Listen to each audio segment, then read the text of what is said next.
Hello. Hello, Good good evening. evening. Can you hear me? Good evening, sir. I can hear you, sir. Okay. Yeah, good evening. We can hear you. Mr. Gabriel, good evening. Mr. Abdulgani, good evening. How was work today? Yeah, it wasn't too bad. Oh, okay. Good to hear that. Mm.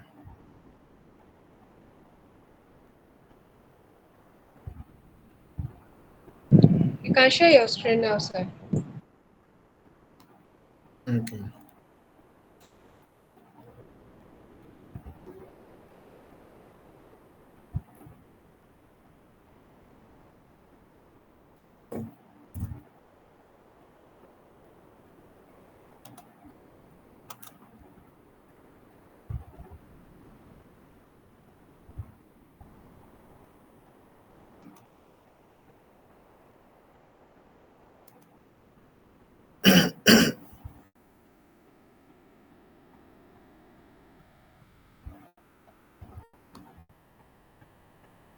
So let me know when you can see my screen.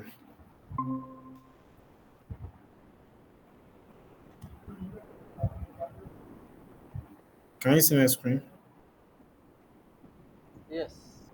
Yes, sir. I can see it, sir. Okay.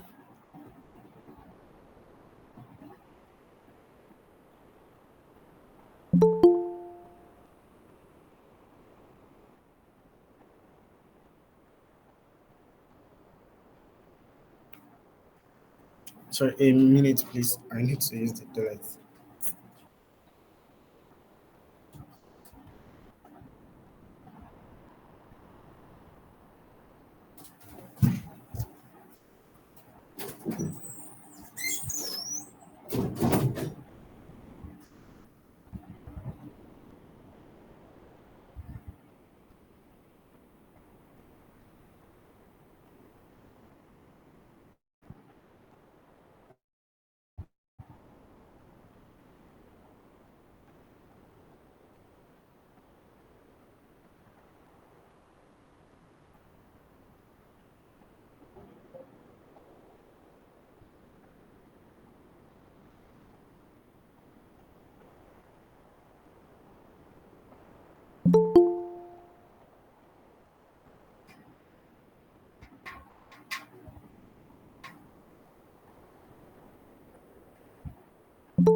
Welcome, everyone. The lecturer will start soon in the next 1 to 2 minutes.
Hello, everyone.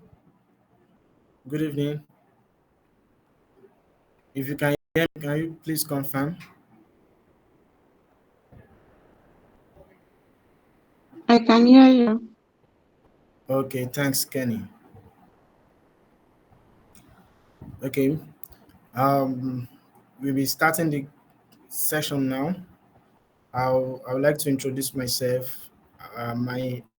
I am Abdegani Ognowo by name, and I've been your facilitator for financial reporting since the beginning of the diet. For some of you who are our Telegram students, I know you must have been seeing some of my notes on the Telegram page. Right. So today is the final day. I mean the live class for our 60-day ICAN May 2025 challenge. Right. And our expectation here is that from the first day we started this challenge, okay, we have been, attempting to solve some questions on our own, right, with the support of the admin team, okay, and then also the lecturer as well.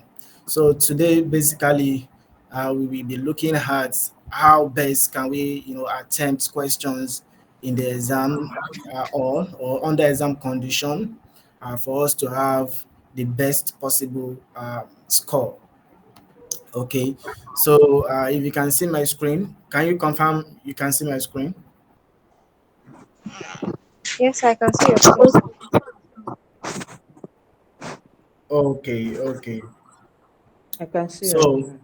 uh, in this question, just like we are aware, for some of us who are not new to ICANN, I mean, those of us that have been writing ICANN probably from the foundation level or have been taking the courses, maybe one after the other. So, ICANN exam structure is, in three. We have part A, part B, and C. So the section A is usually a compulsory question, which do, carry uh, 30 marks, and then section B you have three questions you have to answer two. So each of the questions in section B, has 20 marks each, and you have to answer two. And then your section C also has three questions, 15 marks each, and you are also to answer two. So one question in section A, two questions from section B and C, sum up to 100. So as a student, a lot of people get it wrong by starting with the compulsory question first.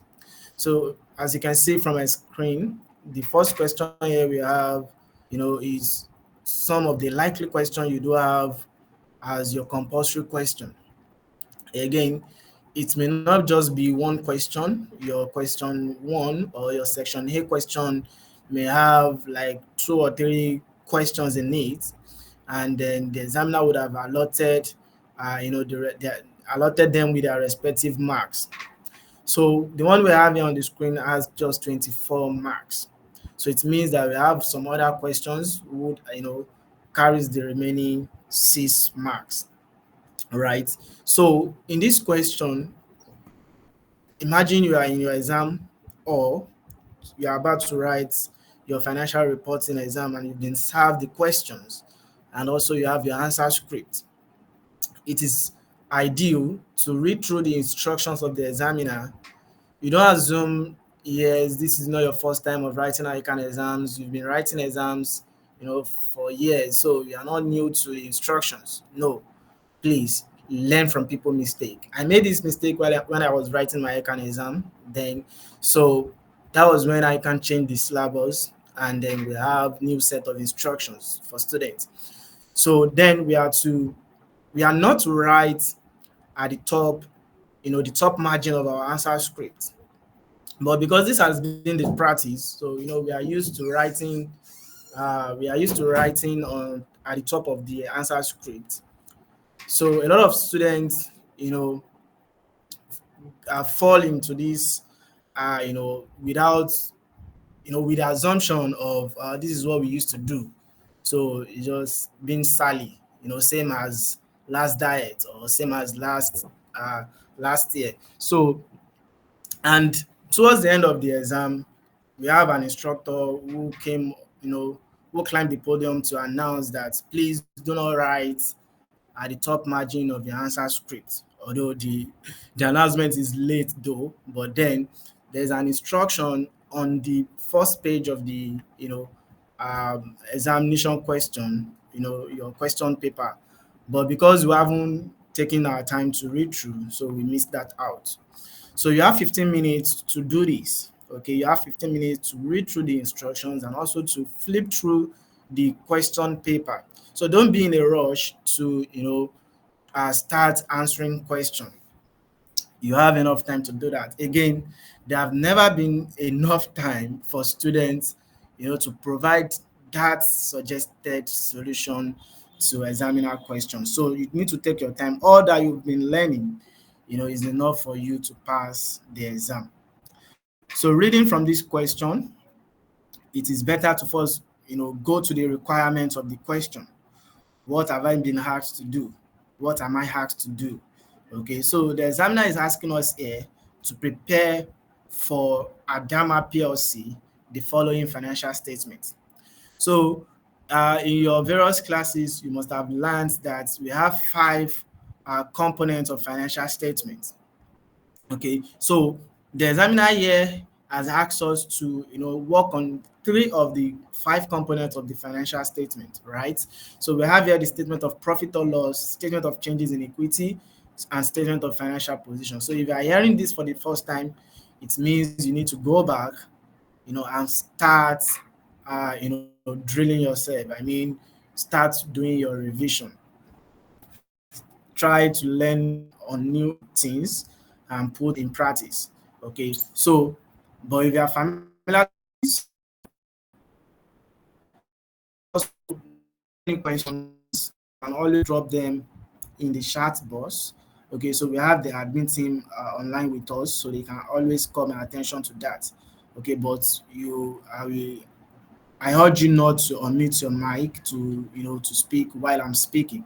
So if you have any question, inquiry, you can always drop them, in the chat box for the admin team to, note them down. Right. So, like I was saying, we are to, prepare three components of the financial statement.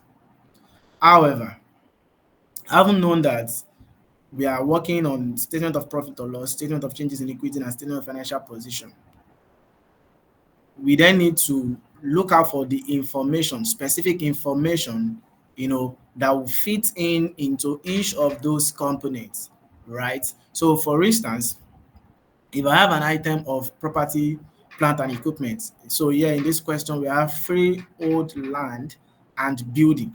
So if I may ask you, where do I classify this freehold land and building in my financial statement? Am I classifying it under the statement of profit or loss? Is it going to be recorded in my statement of changes in equity? So where do you think this should be recorded?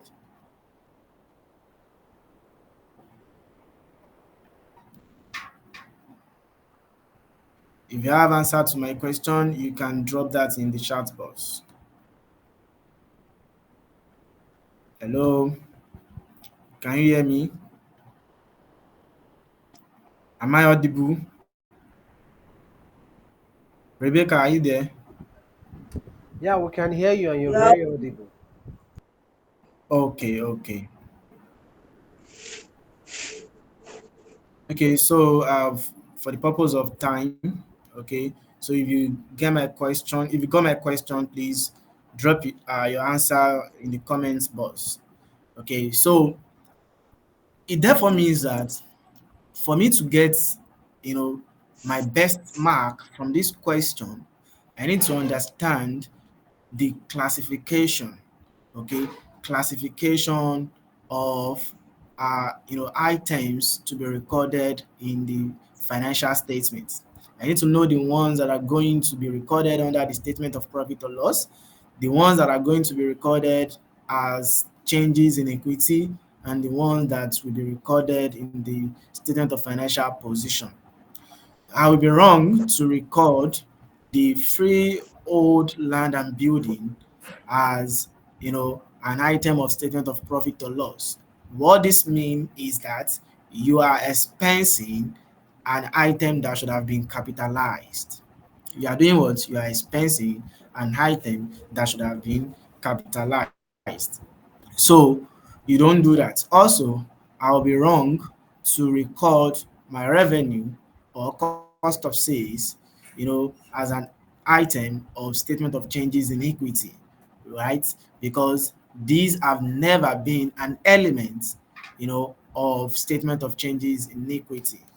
In this on this note, I would like to draw attention to what the elements of the financial statements are. What are the elements of the financial statements? Because that's the starting point. The element of financial statements are five in numbers, right? So we have the assets, we have the liabilities, we have the equity, also we have the income and expenses. These are the five elements of financial statements. You can't have a you can't have a complete set of financial statements without having assets or liabilities. You can't have a complete set of financial statements without having either income or expenses. You can't have a complete set of financial statements without having your equity composition. You may argue forward that what if the company, maybe is a business enterprise who by law are not required to have share capital. Then I will also put it to you that share capital is just, a component, okay, it's just a component of equity. We have other components of equity.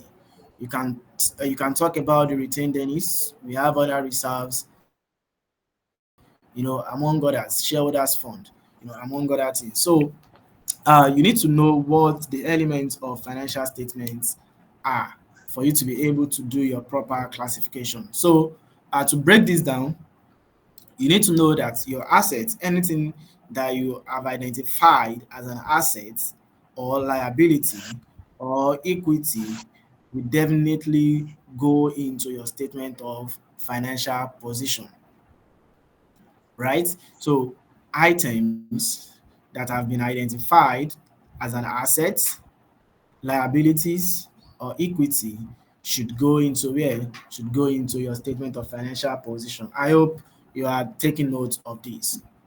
More so, your statement of profit or loss comprises of your income and expenses. You don't bring in your liability into your statement of profit or loss. You don't bring in assets into your statement of profit or loss. You don't bring in equity into your statement of profit or loss. You don't bring in expenses into your statement of profit or loss. You don't bring in liabilities into your statement of profit or loss. You don't bring in income into your statement of profit or loss. You don't bring in expenses into your statement of profit or loss. You don't bring in so the component of changes in equity, the elements of changes in equity comprises of your share capital, your other reserve. So if there is an increase in your share capital during the year, you also reflect the movement in your changes in equity, because in the prior year we have, let's say maybe we have 10 million naira. So during the year we've increased our share capital. Okay, so to say maybe 20 million naira. So we then have a movement of 10 million naira. So these movements will also be recorded as a change in the equity under the statement of changes in equity. Also, retained earnings, which is the accumulation of profits, or you say accumulation of losses from prior period. Okay, so as at last year, we have our retained earnings position, that is the profits or losses that have been accumulated, from the inception, from the commencement of the business. So during the year also, the movement, our statement of profit or loss, which is represented by the profit or loss, that's the difference between our income and then expenses, right? So it's either the expenses is more than the income and the result to loss, or the income is more than the expenses, thereby, giving a profit result. So whether it is profit or loss, the net profit after tax will be, considered or recognized as what? As a change in equity. So you add that to the brought forward of the retained earnings to arrive at the retained earnings at the end of the year. Also, you have other reserves and, other components. We have share premium among others. So the balance, the closing balance in your statement of changes in equity must align, must be the same with whatever you are reporting in your statement of financial position as equity. Your share capital as at the end of 30th June 2022 must be the same as the share capital you have in your statement of changes in equity for the year 2022, for the year ended 30th June 2022.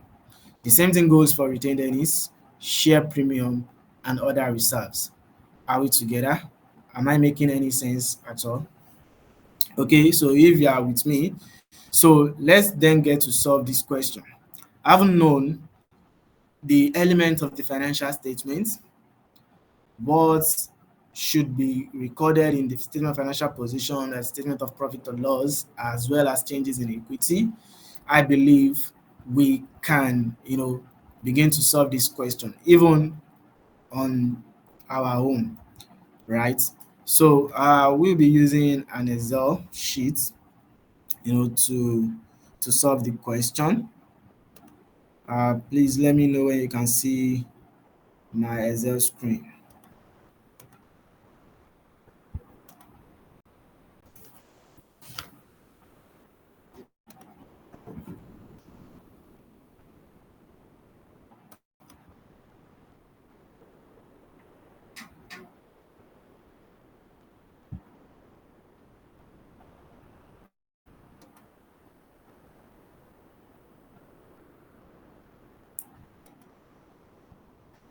Okay, can you confirm if you can see my Excel screen?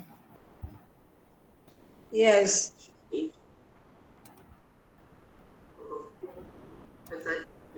Okay, I also wanted to confirm if you can still see my question. No. Okay, so let me stop sharing and share again.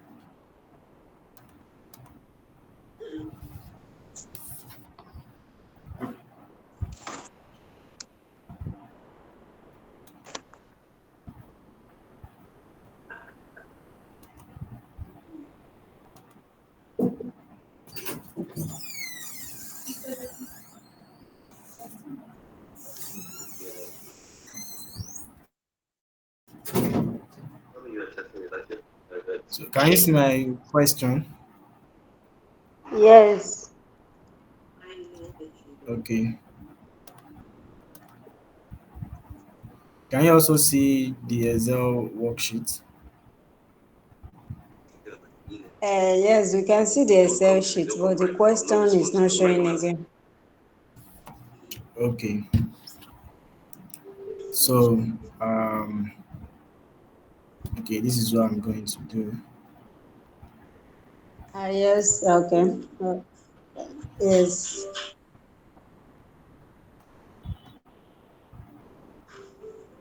Okay, so can you see both the question and the Excel screen now? Yes. Okay. Oh. Mm. Okay, I guess I can't minimize the screen. Sorry, I can't hide the ribbons. Okay, I think it's fine now. Okay, so the name of the company is what?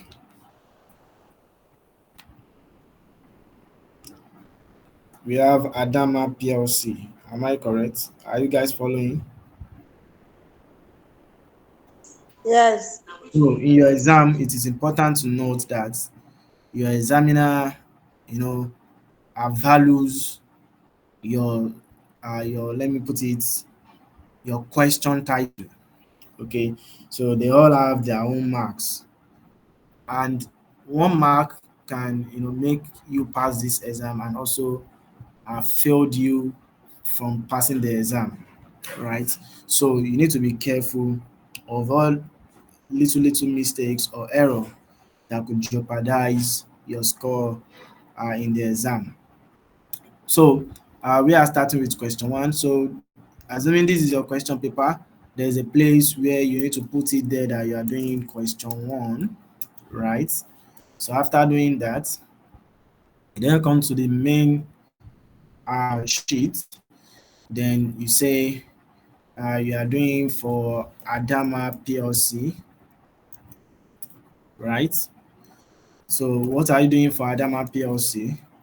So the question I've asked us to do what? The question I've asked us to prepare for Adama PLC the following financial statement. So the first financial, uh, the first component of financial statement I'm preparing is the statement of profit or loss and other comprehensive income for the year ended for the year ended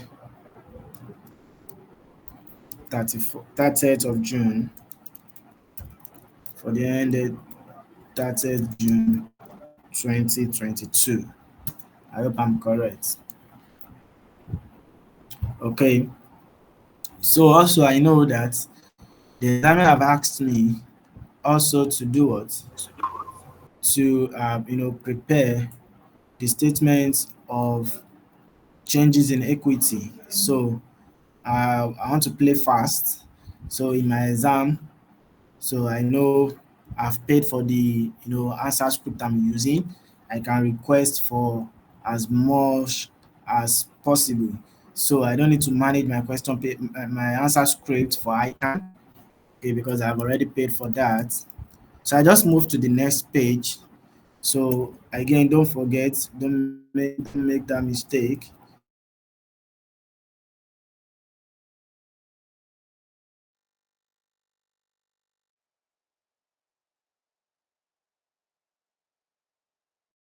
So it is important to state the question, but on another page. So statement of changes in equity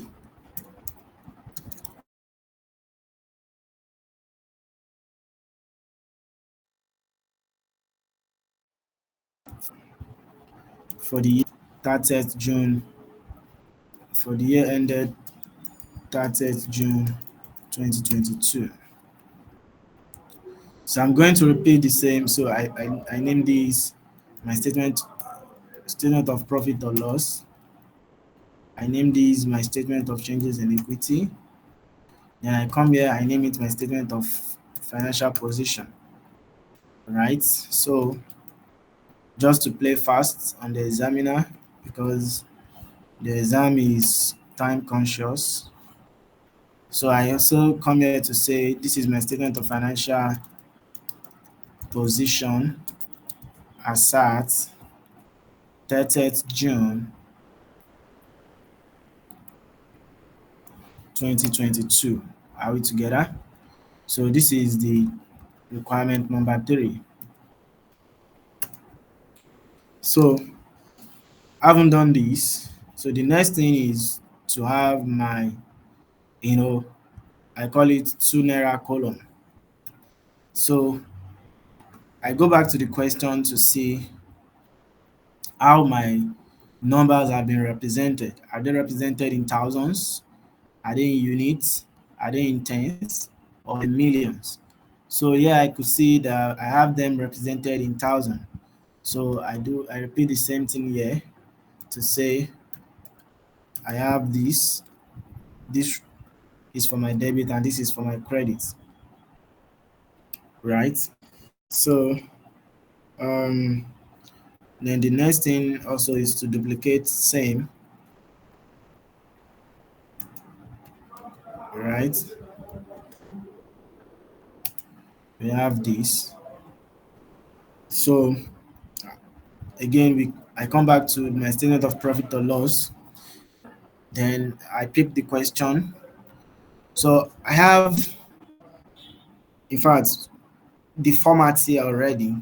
So all I need to do is to start from my revenue, right? So all I need to do is to start from my revenue. So looking at the question, where do I have revenue here? So looking at the question, I have my revenue here on this line, right? I have my revenue on this line, if you can see. Okay, so my revenue is 2142. My revenue is 2142. So the next thing I need to do is to go to my note to the account, note to the financial statement. Okay, so to then see if I have any additional information on revenue, to see if I have additional information on revenue. So yes, if you look at the additional information too, there is an information for us to consider on our sales, I mean revenue, which says the revenue includes 69.25 million for an item of office equipment disposed on November 30, 2021. The equipment had a carrying value of 46 million at the date of sale. The equipment cost 75 million when it was acquired 3 years ago. So all of these are just story. So my concern here is there is a misstatement on revenue. There is a classification misstatement on revenue, and the misstatement is I have 69.250 million, which does not relate to income from my ordinary course of business. To a layman, okay, the disposal of the office equipment, the money or the proceed received from the disposal of the office equipment, may be an income to a layman person. But in accounting, incomes have their categories. So you first need to identify or define your primary, you know, business objective.